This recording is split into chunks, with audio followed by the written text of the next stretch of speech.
Pronto, estamos gravando aqui mais um episódio do Papo Cloud e nesse episódio eu conto com a participação do Jomar Silva. Jomar, seja muito bem-vindo aqui ao Papo Cloud. Brigadão, eu que agradeço o convite. Legal, Jomar. Bem, Jomar é da NVIDIA. NVIDIA já passou por aqui no Papo Cloud, a gente já teve duas participações super legal. A gente falou sobre o tal do Omniverse, o que é, para que serve, Digital Twin, assunto super interessante. E ainda falamos sobre o mercado, né, de computação alta, computação gráfica para altos clientes, né, clientes enterprise. Bem, eu vou deixar aqui na descrição o link para você conferir esse episódio para facilitar aqui a sua experiência, mas enfim, hoje vamos falar sobre o tal do desenvolvimento, né, e o que de fato isso tem em correlação com o time da NVIDIA, como é que vocês colaboram com a comunidade, o que isso de fato influencia para os negócios e para o mercado como um todo. Por isso que o Josimar está aqui, para a gente entender um pouquinho melhor. Josimar. Para o Jomar vai nos ajudar a entender esse mercado aqui de fato bem diferente. E uma coisa legal, falar de open source, né? E entender um pouco mais sobre o que de fato é open source. Open source é gratuito, o gratuito é open source, enfim, é isso tudo que a gente vai falar aqui um pouco mais. Mas, Jomar, mais uma vez, seja bem-vindo. Eu queria que você pudesse se apresentar também para o pessoal te conhecer, até chegar na posição atual da NVIDIA, por favor. Beleza, obrigado demais pelo convite. Eu sou Jomar Silva, hoje eu sou gerente de relacionamento com desenvolvedores da NVIDIA. Sou engenheiro eletrônico de formação, mas trabalhei com software a minha vida toda. E estava seguindo uma carreira de desenvolvedor, na época gerente de projetos de desenvolvimento de software lá por volta de 2001, 2002, quando eu conheci duas coisas que mudaram minha vida. Foi a comunidade open source de software livre e conheci o trabalho de comunidade. Né? Puxa, que diabo que é isso? Quando a gente volta no tempo lá atrás e lembra como é que era feito o marketing para desenvolvedor, foram feitas várias tentativas de abordar o desenvolvedor com estratégias de marketing tradicionais, né? Sim. E aí, o que acabou acontecendo? Pô, o cara que é desenvolvedor pesado mesmo, ele não quer sair de onde ele está para ir para um evento, para chegar lá e ficar vendo palestra de marketing, né? E não quer ver PowerPoint, né? Não quer ver PowerPoint. Então, chegou uma hora que isso saturou, né? Lá atrás, e se olhar para o contexto do Brasil específico, né? Década de 90. Sim. A gente tinha pouco acesso à informação, a internet estava começando a chegar por aqui. Então, basicamente, você se informava em evento, né? Aí você chegava no evento, vou assistir palestra da empresa X. Chegava lá, putz, era uma palestra de vendas, de marketing e tal. Acabou que os eventos começaram caindo pelas tabelas, isso começou a acontecer no mundo inteiro. Aí a galera resolveu testar o seguinte, não, vamos pegar o pessoal de engenharia e levar para esses eventos, né? O que acontecia, normalmente, era aqueles caras que nunca saíram de dentro de um laboratório, bem pesado de engenharia, o cara vinha pro evento, bicho, sabia tudo de tecnologia, ele só não tinha empatia e não sabia conversar com as pessoas. Então, aí descambou pro outro lado, né? Que foi a galera que, putz, você vai pro evento, o cara te retia, assim, 4 slides numa apresentação, depois ele entrava tão fundo no que ele estava falando que só ele entendia, e todo mundo ficava olhando para a cara do outro. Então, o pior que vinha aquela pergunta, né? Alguém tem dúvida? Aí o cara nem levantava a mão. Pois é, nesse meio tempo o que aconteceu foi que acabaram aparecendo algumas pessoas que conseguiam juntar as duas coisas. O cara falava bem, o cara tinha empatia com todo mundo, o cara conhecia a estratégia, a ferramenta de marketing, mas não escancarava, né? E no final do dia era aquela palestra que você entrava, você saía, puta, que louco, quero testar isso aqui para ontem, né? E foi assim que nasceu a área de Developer Relations no mundo todo. Então, ela tem 3 peças. Ela é o cruzamento, né, de 3 coisas, né? Marketing, engenharia e comunidade, que é a parte importante, né? Porque hoje, eu costumo brincar que se você olhar aí GPU, CPU sem software, são os aquecedores mais ineficientes que a humanidade já desenvolveu. Sem dúvida. Então, o que faz a mágica toda acontecer é software. E quem faz o software são os desenvolvedores. Sim. É a galera, a grande massa que está trabalhando no desenvolvimento o dia todo. Então, essa galera se ajuda muito, é uma comunidade que tem uma dinâmica de troca de conhecimento muito legal e diferente, né? E saber como falar com esse pessoal, saber fazer parte de fato da comunidade é algo que toma tempo. Sim. Né? E o mais interessante você só consegue fazer isso se você foi parte de comunidade. Então foi por aí que lá em 2002, 2003 eu descobri esse mundo novo, não existia nem esse nome. E desde então eu tenho trabalhado quase 20 anos aí, direto com comunidades de desenvolvedores de software. Durante mais de 10 anos foi trabalho voluntário. Então eu Caramba. fui ter meu primeiro emprego formal nisso, literalmente 10 anos depois que eu tinha começado a trabalhar com comunidade. E é um negócio que eu adoro fazer. Basicamente ajudar as pessoas a aprender rápido uma tecnologia, entender a potencialidade dela e começar a usar ela no dia a dia, né? É algo que quando eu estava na universidade não existia. Sim. E era muito difícil você aprender uma tecnologia nova, né? Aqueles que, ainda mais sem internet, você encomendava um livro importado, era 6 meses para chegar no Brasil, se chegasse, né? E aí você tinha que pegar aquilo e ler, não é aquele esquema que, sabe, hoje a gente procura uma coisa, você vai em 4 tutorial, você não gostou de 3, você achou um legal, você segue ele, né? Naquela época você comprava um livro no escuro E vai, e era que o livro chegava vai aqui, com ele. misericórdia, vai com ele, né? Não tem tu, vai tu mesmo. Então, era muito difícil aprender uma tecnologia nova, rampar uma tecnologia nova, né? E passar a usar no dia a dia. Então, aquilo que a gente estava conversando aqui no off, né? A Sim. história do desenvolvedor de ver coisa aparecendo e falar, não vou estudar isso não, isso aqui uma hora vai me pegar, e de repente, pum, cai um projeto no colo dele com aquilo. E ele tem 2 semanas, 1 semana para rampar naquela tecnologia. Sim. Se hoje em dia já é difícil, imagina 10 anos, 10, 15 anos atrás, 20, né? Nossa. Que a gente não tinha acesso a tanta coisa, né? Então, foi Caramba. assim que eu vim parar aqui na NVIDIA, passei por algumas empresas no meio do caminho, montei a área de Dev Relations, faço mentoria sobre o assunto de forma voluntária para qualquer empresa ou pessoa aí nas minhas horas vagas, né?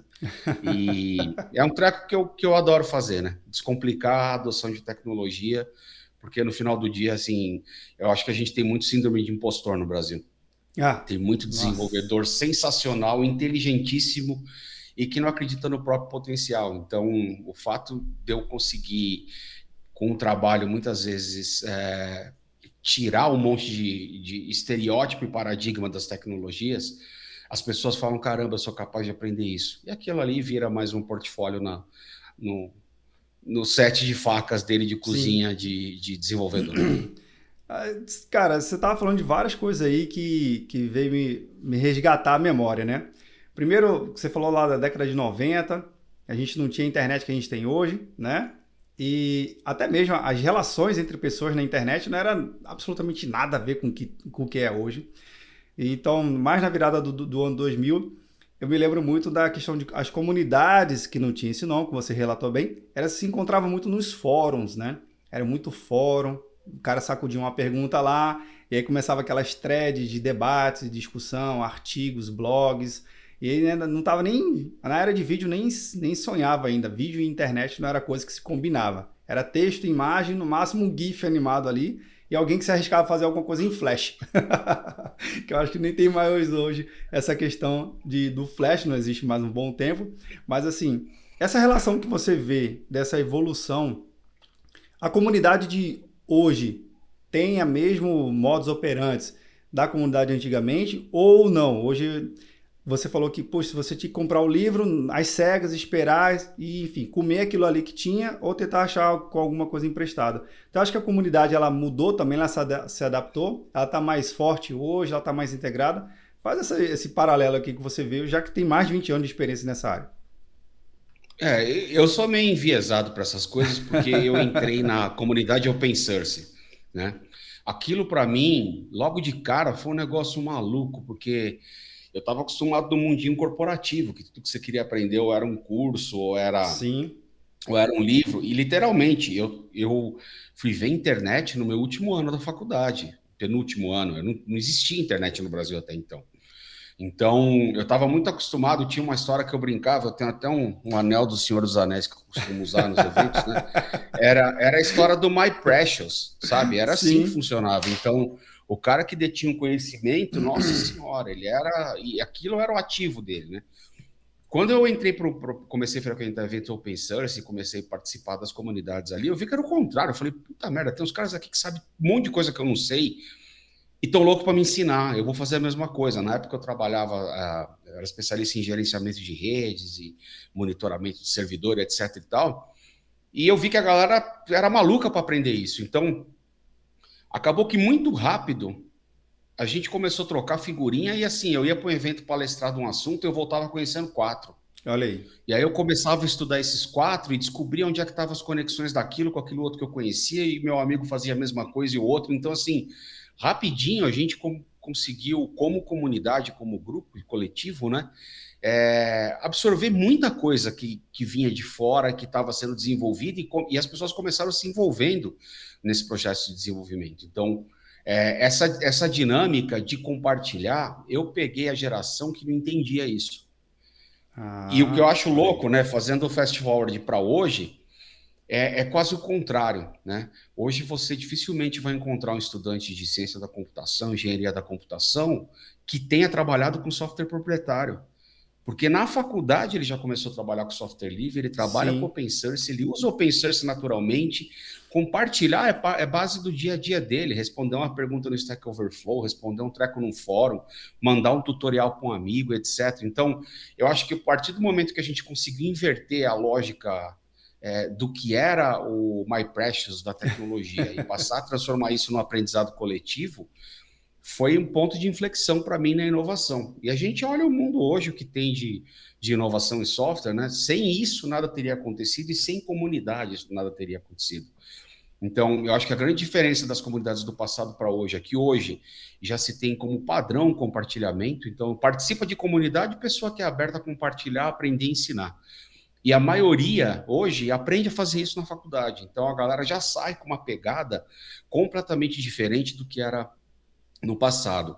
Sobre comportamento, eu acho que hoje as comunidades são muito menos tóxicas do que eram no passado, por conta de mudança cultural mesmo. Ponto positivo então, aí. Hoje a gente já tem, eu acho que um grau de ética e um grau do que é aceito e do que não é aceito dentro dessas comunidades de desenvolvimento, que é muito legal, sabe? Hoje é um lugar de respeito, de inclusão, é um lugar em que todo mundo é bem-vindo, é um lugar que pergunta idiota não existe, é um lugar em que discriminação de raça, de cor, de gênero não existe. Então, evidente, não existe a utopia minha, né? Mas sim, hoje isso é extremamente cobrado das pessoas. Então, não adianta. O cara pode ser um gênio, o cara pode ser o maior especialista numa coisa. Se ele não tiver um padrão ético de comportamento, ele não vai ser aceito nas comunidades mais legais. Isso, para mim, é genial, porque isso traz inclusão. Sim. Isso traz inclusão, isso traz cada vez mais pessoas para o mundo da tecnologia. E a coisa legal que eu acho que existe na indústria de software, né, que é diferente de muitas outras, é que tradicionalmente na indústria de software, muita gente que está nela hoje não é oriundo dela. São pessoas formadas em outras coisas, em economia, em marketing, em administração. Eu já vi dentista, médico que largou e veio trabalhar com software.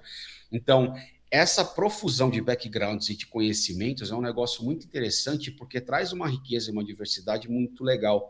E quando a gente fala de open source especificamente, que foi quando começou, o primeiro choque que eu tive trabalhando com essas comunidades foi perceber o quanto aquilo estava me enriquecendo como pessoa, trabalhar em desenvolvimento de projetos com gente do mundo inteiro. Sim. Porque aí você começa a ter contato com outras culturas, você começa a ter contato com outros valores, você começa a entender como é que as pessoas em outros lugares pensam diferente daqui, o porquê. Então, de forma geral, né, eu acho que hoje as comunidades, os desenvolvedores, né, a galera que trabalha com tecnologia, compartilha desde o berço, entre aspas, né, então, assim, já entra na faculdade com essa cabeça de compartilhar.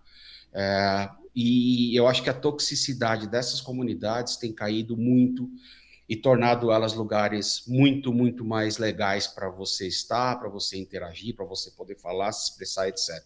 Ainda existem pontos fora da curva aí para o bem e para o mal. Normal. Né? Mas eu acho que hoje assim, é um ambiente muito mais sadio do que já foi no passado. Né? E esse que é o complicado de trabalhar com relacionamento com desenvolvedores, porque não existe uma regra que diga toda a comunidade se comporta assim. Sim.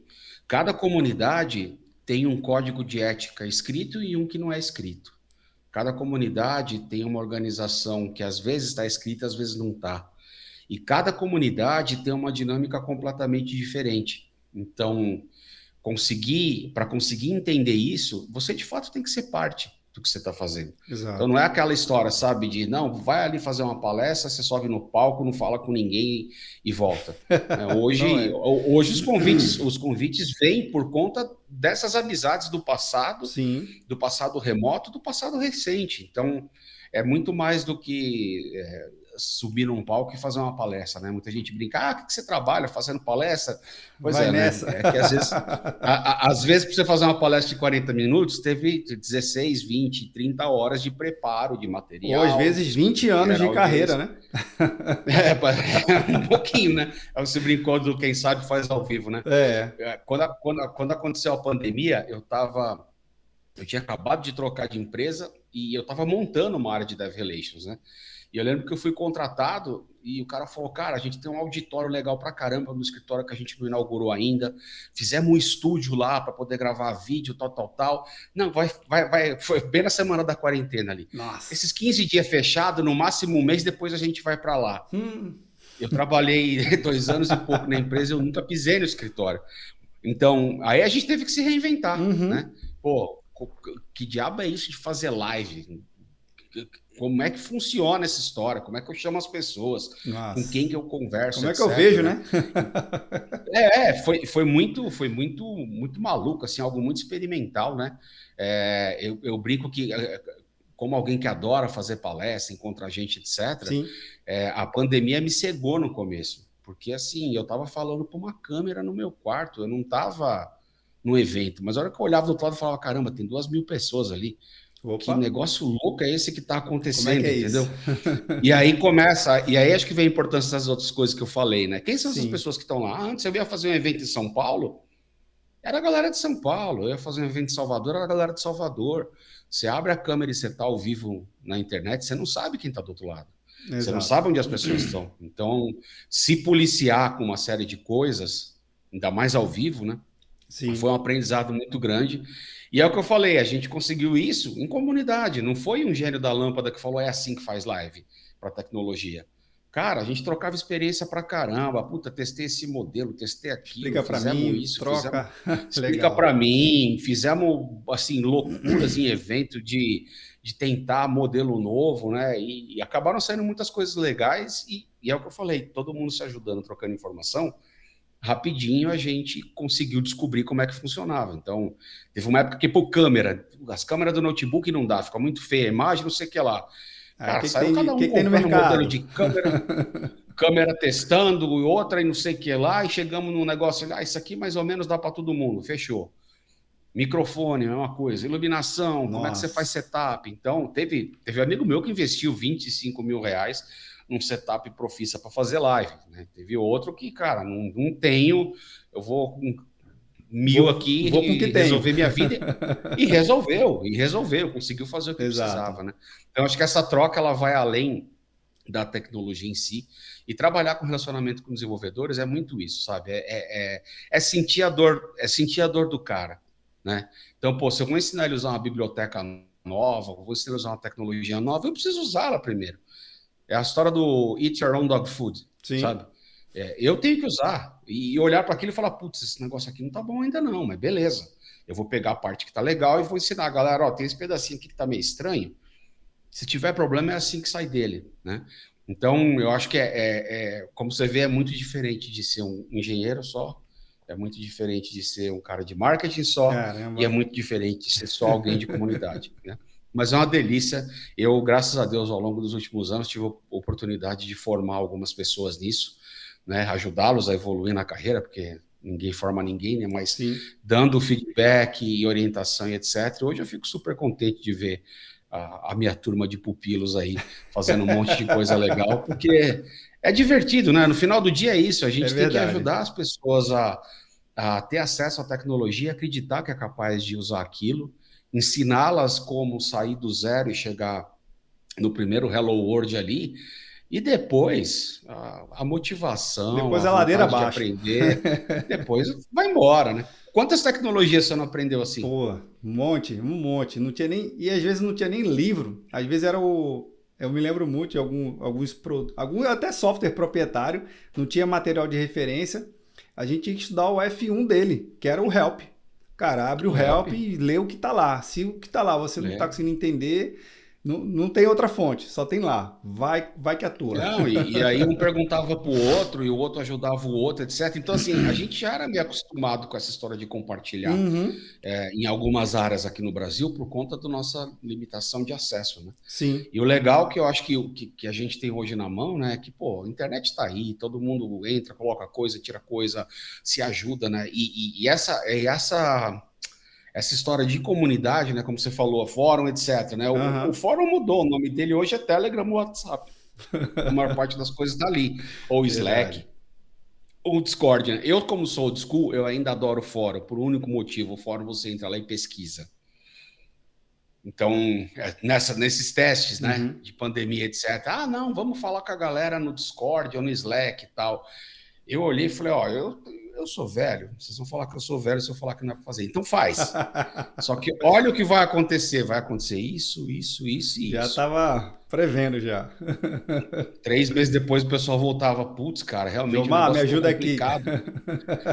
Então, aí, Legal. pô, fórum, né, galera? Então dá para ter as duas coisas. Então, como é que usa essas ferramentas para trabalhar?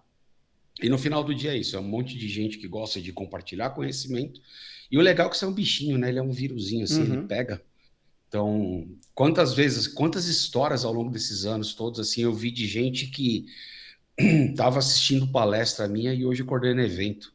Estava assistindo palestra minha, não, palestra daquela minha geração lá Olha aí. atrás que começou com essa loucura toda, né? E hoje coordena evento, né?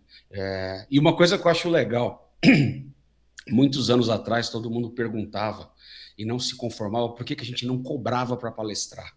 O pessoal ficava indignado com isso, cara, indignado. Como? Cara, mas não cobra? Não, não cobro.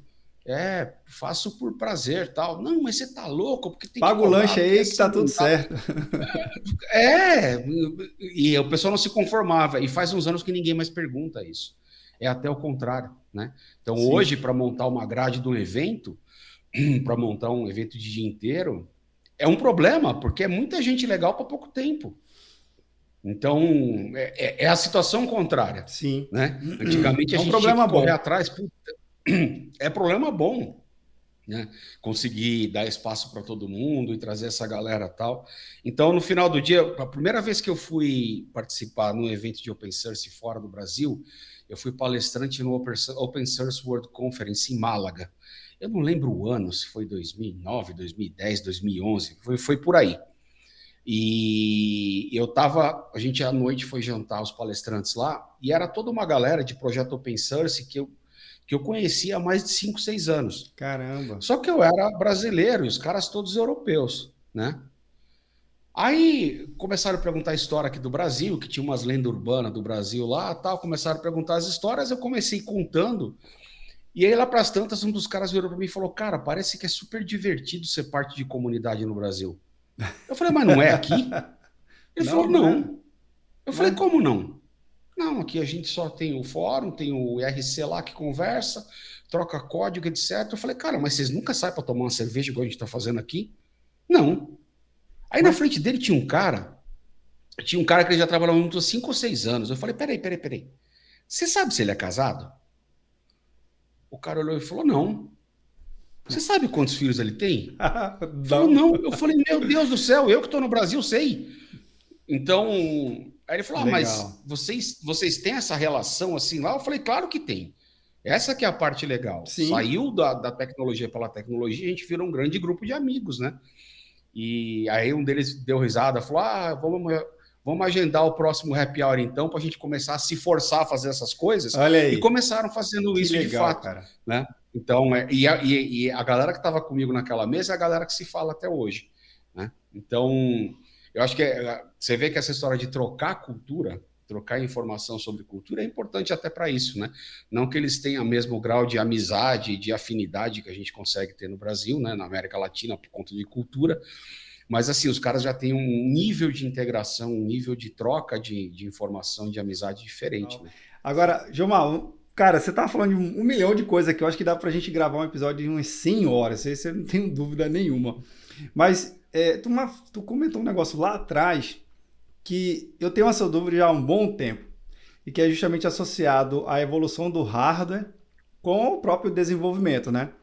É, a gente vê pegar o caso da NVIDIA, né? A NVIDIA lançando produto atrás de produto, soluções novas, GPU nova. E eu me lembro das primeiras, né? As primeiras GPUs lançaram, era uma coisa assim incomparável com o que tem hoje, né? Hoje a gente fala de milhares, até dezenas de milhares de núcleos de processamento e técnicas diferentes. Mas o que basicamente empurra uma coisa e a outra? Você comentou que o hardware por si só não é nada se não tiver um software associado. Mas também se a gente não tiver um software bem feito, bem construído, bem planejado para um hardware, o software também ele está lá só para estar, né? O que você vê que os desenvolvedores conseguem extrair antecipadamente o potencial do hardware e aí o time de hardware fala assim, ó, galera, a gente precisa melhorar isso aqui. Ou não, às vezes a galera de hardware dá uma acelerada e tipo, joga no mercado e fala assim, galera de dev, vai ver se extrai um potencial máximo disso aí, a gente já está pensando na próxima evolução. Como é que você vê esse paralelo? Assim? O que um motiva o outro? Quem que puxa a primeira fila ou É simples? exatamente essa simbiose que você falou. Legal. Quem começou, eu não tenho ideia como é que foi que é meio galinha e ovo. Mas na realidade Verdade. você lança um hardware com uma capacidade nova, um grupo de pessoas de indústria provavelmente demandou aquela capacidade e sabe usar. Sim. Você começa a trabalhar para massificar a utilização daquilo. Com essa massificação, as pessoas começam a fazer coisas que você sequer tinha pensado com aquele hardware, e isso demanda uma série de ajustes na próxima geração do hardware. Então, se a gente parar para pensar que GPU era feito para desenhar gráfico e de repente descobriram que processar paralelo nela era maravilhoso, hoje a gente tem até na NVIDIA os dois lados. Tem a NVIDIA do gráfico, do jogo, e tem a NVIDIA Enterprise. Sim. Né? Que é a área onde eu estou, que a gente trabalha com inteligência artificial, computação de alta performance, etc. Então, outra coisa que é muito comum, e isso por isso a importância de você ter esse relacionamento com desenvolvedores, né? É olhar quais são os usos comuns que as pessoas estão fazendo de algumas tecnologias de software e descobrir se vale a pena transformar aquilo em hardware. Opa, interessante. Um exemplo viu? disso. Interessante. Um exemplo disso falando de vídeo especificamente. Codec de vídeo, você lembra que na época da internet a corda era um inferno na Terra, né? Você tinha que ter 25 players diferentes, 40 codecs, etc e tal. O que foi acontecendo com o tempo? Se monitorou quais eram os codecs mais utilizados, o que o pessoal estava usando, teve uma linha de desenvolvimento de padrões, de coisas novas, etc e tal. Hoje em dia, tudo isso que era software que você tinha que instalar está dentro da tua GPU, está dentro da tua CPU, virou hardware. Sim. Então, você não precisa mais instalar esse monte de coisa porque o hardware está resolvendo esse problema.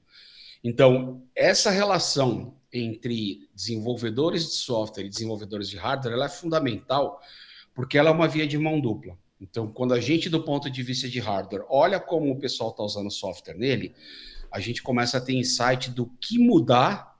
Quer dizer, o que está sendo gargalo no software hoje? Putz, tal coisa está sendo gargalo. Pô, dá para a gente puxar isso para dentro do hardware? Ou então, qual é a grande percentual de utilização hoje de software nas aplicações? Pô, tá dando um trabalho enorme para fazer gestão disso, gestão daquilo, sim, e etc e tal. Pô, como é que a gente transforma isso em hardware para deixar isso transparente e mais fácil de usar? Né? E pelo outro lado, a galera às vezes olha um pedaço de hardware novo e fala, deixa tá eu usando ver. isso para essa coisa, né? Deixa eu tentar fazer uma loucura aqui e botar para outra. E aí isso abre um novo campo. Então, essa troca de informações entre desenvolvedores de hardware, desenvolvedores de software, e principalmente desenvolvedores de plataformas, ela é extremamente fundamental para que a indústria da inovação continue girando cada vez mais. Né? E por isso que a gente vê essa velocidade maluca de crescimento e desenvolvimento das coisas. Se você pegar a área de inteligência artificial, quando você coloca as curvas de crescimento e de complexidade de redes neurais, para vídeo, ela é uma reta bem inclinada. Para voz, para NLP, ela é assim. Bastante e inclinado. A gente tem um gráfico na NVIDIA que a gente compara isso com a lei de Moore. A lei de Moore fica aqui embaixo, assim. Você quase não vê a curva dela.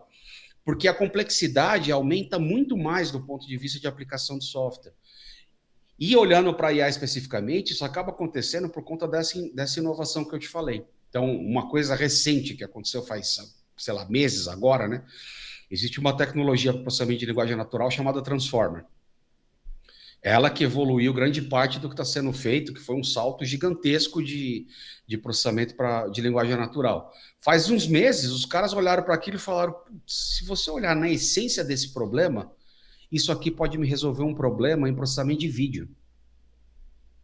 E aí tem uma galera que está pegando a tecnologia que foi feita para processamento de linguagem natural e começando a testar ela em alguns casos de vídeo. Eu não tenho dúvida nenhuma que isso vai dar certo. Sim. E a hora que isso der certo, vai ser um salto de inovação em cima de processamento de visão computacional, etc., né? Que começou com base no que o pessoal aprendeu com linguagem natural. E eles começaram com base no que tinha sido estudado antes para processamento de vídeo. Então, essa interação entre os grupos e essa troca de conhecimento é que consegue fazer a gente ter esse salto enorme de desenvolvimento de tecnologia que a gente tem nos últimos anos, né? Essa evolução, Jomar, que você fala, então a base estrutural é o open source, porque, pelo menos é o que eu enxergo, né? A partir do momento que eu tenho a comunidade, eu tenho o meu código que está disponível para ser analisado, evoluído, compartilhado, enfim, é dali que vai sair, enfim, direcionamentos do mercado que ninguém sabe essencialmente quais serão, mas sabe que a partir dessa possibilidade é que vai se criar novos mercados, novos produtos. Então, o open source vamos dizer assim, a cola que conecta tudo isso, mundo físico, mundo virtual, gente, o mundo inteiro, e daí impulsiona, seria isso? Eu não tenho dúvida nenhuma. O open source, para mim, foi o grande catalisador de todas essas inovações. Não existiria cloud computing hoje se não tivesse Linux. Não existiria Linux sem toda essa história do movimento open source. E cloud computing não é só Linux, né? Sim. Cloud computing é muito mais coisa, mas as camadas de abstração que a gente está conseguindo fazer com software em cima de hardware, se você olhar, é tudo open source. É tudo com base em open source. Por quê? Porque é mais gente pensando. Um dos fundadores da Sun dizia o seguinte, não importa o tamanho da tua empresa. Lá fora é sempre maior que aqui dentro. Nossa. Então, a probabilidade de que você pode ter muito dinheiro, mas a probabilidade de que a pessoa mais genial vai trabalhando para outra pessoa, vai estar trabalhando para outra pessoa é enorme. Então, a capacidade de inovação de uma empresa não é mais somente a sua capacidade de criar inovação, mas a sua capacidade de se conectar em rede, encontrar a inovação onde ela acontece, contribuir com o seu desenvolvimento, mas rapidamente se apropriar daquela inovação para dentro. E aí você dá um salto de qualidade com o teu produto. Para mim não é um ciclo, é uma espiral. Porque cada vez que você dá a volta na espiral, ela aumenta. Então é isso que a gente vê, que eu entendo, né, hoje com open source. Né? Vamos pegar a inteligência artificial, é tudo em torno de open source. Os principais projetos de inteligência artificial, as pesquisas que são feitas, grande parte delas são abertas depois. As principais topologias de rede neurais que a gente tem são abertas. E é com base nisso que você faz a evolução. Então, ninguém sai do zero. Eu pego uma topologia de rede neural que você criou, eu olho para ela e falo, putz, mas e se eu colocar um negocinho a mais aqui, será que evolui? Sim.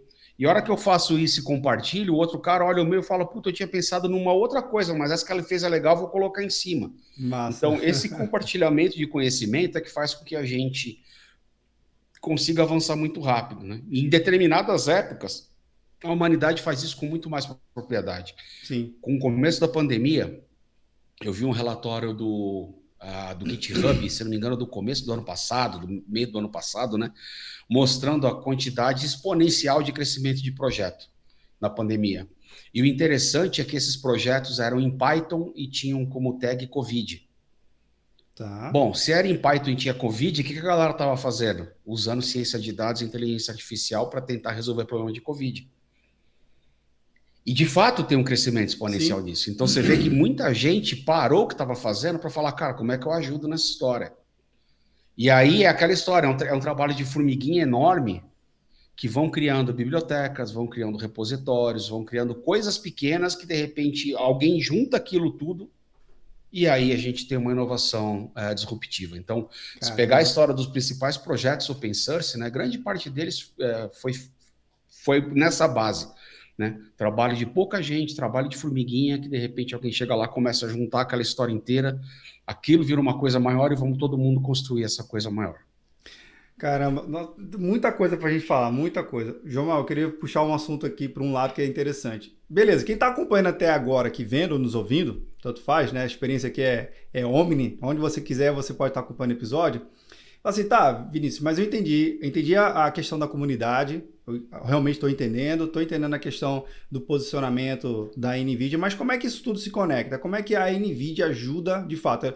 É pegar o Jomar e colocar lá na frente de um palco, ou tem uma série de outras coisas que beneficia e que faz com que ou os desenvolvedores mais antigos a começarem a olhar que não conhecia a comunidade da NVIDIA, que eu acho difícil, né? Até mesmo a galera mais nova que quer entrar, poxa, eu gostei, mas e aí? O que eu faço, né? Qual é o próximo? O que é a NVIDIA de fato? Qual é o site? Qual é o caminho para a gente poder a colaborar e entender como é que a gente pode contribuir com esse universo todo? Não, excelente. A porta de entrada, developer.nvidia.com, é o nosso site para desenvolvedores. Você entra lá, cria uma conta gratuita e ali dentro vai encontrar um monte de coisa. Então lá dentro vão estar os nossos fóruns. A gente tem um portal, galera, que eu costumo apelidar de Nerdflix, que é nvidia.com/ondemand.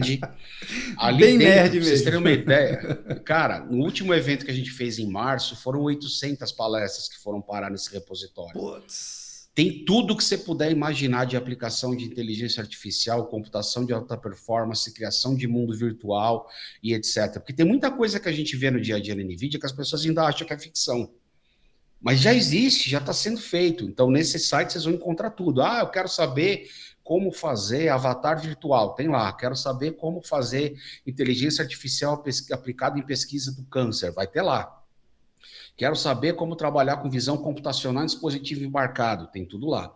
Então, é muito conteúdo. A gente tem muito blog com informação, muito tutorial.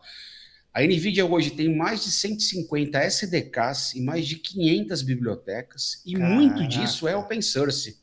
É open source. Você pega grandes frameworks da NVIDIA, como o Triton, que é para inferência e inteligência artificial, open source. Sim. O Rapids, que é para ciência de dados, é open source. Se eu começar a contar aqui, eu vou ficar até o ano que vem. Então, muita coisa é open source, muita coisa com os repositórios de Git aberto. E uma dica para todo mundo, nós temos um treco chamado NGC, ngc.nvidia.com, que ali dentro a gente disponibiliza imagem Docker, containers, prontinhos para usar das principais tecnologias que a NVIDIA trabalha. Detalhe é o seguinte, existem containers para você estudar, existem containers para demo e existem containers para produção. Opa. E quando a gente publica um container lá, não é só o software que está otimizado, é o stack do container inteiro. Então, um exemplo disso é um container que a gente tem de TensorFlow. Quer pegar a versão mais atual do TensorFlow com o maior número de otimizações possível para trabalhar com GPU, não precisa nem se matar. É entrar no site lá, dali, inclusive, você faz o deploy em qualquer provedor de cloud ou baixa local. Então, até isso a gente tem feito para ajudar a vida dos desenvolvedores, do pessoal que trabalha com DevOps, com MLOps em geral. Então, basicamente, você não precisa... vi um SDK da NVIDIA, DeepStream, quero aprender a trabalhar com esse treco. Puxa, vou baixar aqui, vou instalar? Pode, se quiser, sem dúvida nenhuma. Agora, você pode rodar uma linha de comando no Docker, baixar um container pronto com aquilo, ele vai abrir, vai te levantar uma interface com Jupyter Notebook, etc. E é só começar utilizando. Então, a porta de entrada para tudo isso é o developer.nvidia.com. E uma coisa legal... Lá atrás, quando a NVIDIA começou a investir em Deep Learning, a indústria, o mundo não sabia o que era isso. Então, a gente criou uma escola, Deep Learning Institute, que é uma escola da NVIDIA. Existem diversos treinamentos lá. Alguns treinamentos são gratuitos, outros treinamentos são pagos.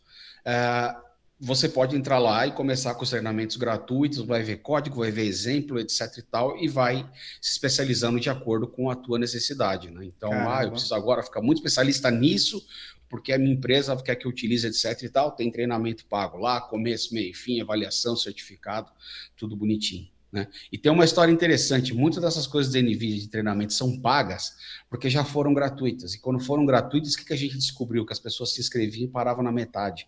E tem um custo operacional para isso, Sem porque a hora que dúvida. você pega um treinamento Sem desse, dúvida. você vai acessar uma GPU ferrada na cloud para você fazer exercício.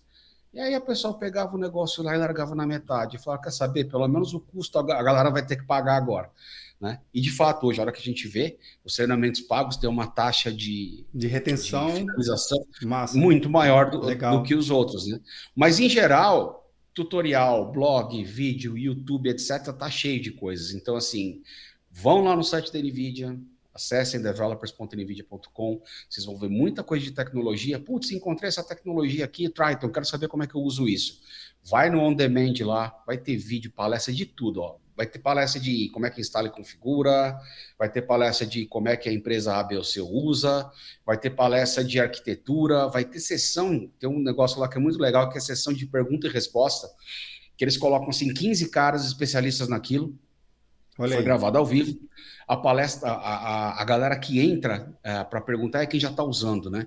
Nossa, é cada pergunta sensacional, assim, e o pessoal não foge, entendeu? Pergunta Fui usar cavernosa isso. mesmo, né? Para encostar o cara Fui na usar isso parede e falar, aqui e e não aí? deu certo. Não, peraí, olha, não deu certo por isso, por aquilo e por aquilo outro. Legal. Né? E, de novo, né, o que a gente falou lá da história da simbiose do hardware com o software, né? Para que serve um fórum que tem lá dentro do Developer.nvidia? Primeiro, para a gente responder a pergunta e a pessoa poder entrar lá e pesquisar. Será que alguém teve mais esse problema? Entra lá, pum, normalmente vai ter lá mais gente com o problema discutindo e como é que resolve. Mas o mais legal é dali que a gente acaba tirando features que precisam ser evoluídas para priorizar, features que precisam ser desenvolvidas, porque muita gente precisa, e qual tipo de conteúdo a gente tem que produzir para clarificar coisas que são comuns. Por exemplo, 10 pessoas entram e perguntam como usa tal coisa numa biblioteca. Vamos gravar um vídeo sobre isso? Vamos fazer um tutorialzinho para explicar como é que é? E aí, como resposta do fórum, a gente aponta para o tutorial? Pronto. Próxima pessoa que entrar lá e perguntar, aqui, está resolvida a história aqui. Tá? Então, esse trabalho de comunidade é extremamente importante. Ali é a porta de entrada das comunidades, para as comunidades da NVIDIA. E ali, dá para entrar lá sem saber nada de inteligência artificial. Vão ter os cursos assim introdutórios. Tem um curso do Deep Learning Institute, que é o primeiro curso, chama Deep Learning Fundamentals, é gratuito. É muito legal esse curso. Muito. E ó, eu fiz isso antes de estar na NVIDIA, tá? Eu descobri esse curso feedback lá de atrás. Comunidade. De comunidade mesmo, eu indicava para as pessoas, né? E tem vários outros lá que são muito legais, né? E entrando no Sora, vocês vão começar a encontrar um monte de gente, e aí vira aquela história de ter comunidade mesmo. Sim. Ao redor das coisas, né? E esses projetos open source que eu mencionei da NVIDIA, cada projeto desse tem uma comunidade. Então a NVIDIA é mantenedora dos projetos, mas cada projeto desse tem sua comunidade própria. E aí, como tendo comunidade própria, ali você vai ter gente em comunidade fazendo vídeo, fazendo tutorial, publicando sample code no GitHub, e etc. Então, para cada ramo desse que você pegar, né, você vai encontrar que existe uma comunidade grande de desenvolvedor, de pesquisador, de professores que estão por trás disso, trabalhando, ajudando as pessoas a utilizar a tecnologia, trazendo feedback para a gente, evoluir a tecnologia para o lado que os desenvolvedores precisam e as empresas precisam, né? E aí você vai criando um ciclo virtuoso, que é essa espiral que eu falei, né? Cada vez que você dá uma volta nela, a evolução do que você conseguiu fazer do ponto de vista de hardware, de software e principalmente das pessoas que vão utilizar aquele hardware com aquele software é gigantesco. Sensacional, cara, sensacional. Meu amigo, seguinte, a gente tem muito bate-papo ainda para rolar, mas eu tenho que chegar ao fim aqui do episódio. Mas antes de encerrar, eu sempre faço uma pergunta aqui aos meus convidados que busca a sua visão, não necessariamente técnica, mas o seu sentimento, do que você acha e pensa sobre o tema e que acaba criando um grande pano de fundo aqui no nosso tema do episódio, né? Então vamos lá. Para o Jomar, o que é a computação em nuvem? É o computador de outra pessoa. Mentira.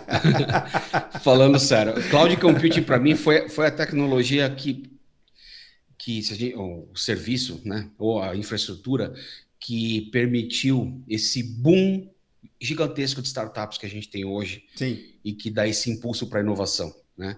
Lá atrás, para a gente começar qualquer empresa ou qualquer projeto, a primeira coisa era eu vou comprar um servidor. Nossa, e aí, que servidor eu preciso? É tal. Putz, não tenho grana. Vou comprar um menorzinho, né? Aí você comprava, aí depois, tinha que justificar, etc. E tal. Então ficava aquela história, tinha que ter um capital gigantesco para você começar a fazer alguma coisa, né? Cloud hoje, principalmente os programas de startups, aliás, a NVIDIA tem um programa de apoio a startups chamado Inception, Se tiver startup, dá uma olhada em NVIDIA Inception e vem trabalhar com a gente. A gente não cobra nada das empresas, a gente ajuda elas a usar o nosso hardware melhor. E cada provedor de cloud tem seu programa também de startup. Então, pegar o caso específico do Inception da NVIDIA, tem uma aplicação, trabalha com IA, com as nossas tecnologias, quando é aprovado no programa, você ganha créditos para a tua startup pegar uma GPU ferrada da NVIDIA na nuvem e usar ela. Opa, e ver como é que o teu software desempenha nela. Né? Há anos atrás, você ia ter que comprar uma GPU dessa que precisa de um servidor que não é qualquer um para colocar, dependendo do modelo. Então, a computação em nuvem, a primeira coisa disruptiva para mim foi o acesso que isso deu a empresas e a inovadores no mundo todo para poder, de fato, colocar algum MVP no ar, colocar alguma coisa funcionando de verdade e depois escalar isso de acordo com a sua demanda. Né? Essa é a segunda coisa importante, né? É a escalabilidade que as aplicações de nuvem te permite, e aí muito open source, como todo mundo sabe, por trás dessa história toda, né? E eu acho que a gente, cedo ou tarde, vai chegar num ponto em que essas tecnologias de nuvem vão, de fato, entregar aquele suprassumo do sonho, que é abstrair completamente o mundo da arquitetura. Sim. E da complexidade computacional operacional. Quando eu vejo tecnologias como o Lambda da AWS, é tudo que eu, como desenvolvedor, sempre quis na vida. Eu quero escrever um conjunto de funções, eu quero botar e dizer como é que elas vão se interagir. Simples. Cara, eu não quero saber de RAM, de ROM, de storage, de nada. Alguém vai cuidar desse rolê todo aí para mim, eu assino o cheque no final do mês lá e eu sei quanto eu cobro do meu cliente e eu consigo montar o meu negócio. Sem ficar me preocupando se eu tenho que preparar um servidor para 1.000 requisições ou para 50.000 ou para 1 milhão, Sim. Porque isso escala naturalmente. Então, eu acho que esse acesso que o Cloud Computing deu à inovação foi fundamental para esse boom que a gente ainda está tendo de startups, né? O fato de as tecnologias de cloud ocultarem ou reduzirem o trabalho operacional, porque não é fácil manter um servidor no ar. Não é. Né? E inclusive agora por causa dessa história de segurança, né? Eu sou da época do tá funcionando no mesh, você instalar com o servidor lá com a versão X de sistema operacional. Hoje é um risco do caramba. Não punha mais a mão. Isso. Então, naquela época lá, putz, o máximo que você fazia era instalar um Service Pack, e olha que eu conheci empresa que tinha Service Pack 6.A de uma determinada fornecedor de software. Sim. Você olha o servidor dos caras, estava zerado. Mas por que não? Porque vai quebrar muita coisa. Então, dá trabalho manter tudo isso operacional, e hoje com os problemas de segurança que a gente tem, né? Então, o fato de você não precisar ser um especialista nisso, não precisar ter especialistas nisso, e poder contratar isso de alguém de forma gerenciada e escalonável, e etc., eu acho muito interessante. Então, Cloud Computing, para mim, é a tecnologia que está abstraindo cada vez mais a complexidade de utilização de hardware, de manutenção, de custo de investimento, etc., para as empresas do mundo inteiro. Faz com que uma ideia esteja em produção em 5, 6 dias, se ela for bem implementada, ou um MVP para descobrir que ela não foi bem implementada e pivota para fazer direito, né? Então, ela foi absolutamente disruptiva, né? E para terminar com outra piada, papai, do que são feitas as nuvens? Linux, filho, tudo Linux. Pois é, tu começou bem e terminou melhor ainda, né? Obviamente, falando que nada mais é do que o computador de outro, e sim, é baseado em toda a estrutura de Linux. Mas, cara, adorei o bate-papo aqui, Jomar. Foi super divertido. Já fica aqui meu convite para voltar mais vezes, a gente falar mais especificamente de algumas ações que a comunidade vem desenvolvendo. Eu acho que, inclusive, é esse papel aqui do Papo Cloud, a gente conseguir levar a informação de uma forma mais simplificada, tanto para o time técnico quanto para a área de negócio. Mas, cara, obrigado aí pelos insights, sucesso e até a próxima. Obrigadão, conta comigo. Você viu que o gordo gosta de falar, né? Então, quiser bater papo, é só chamar.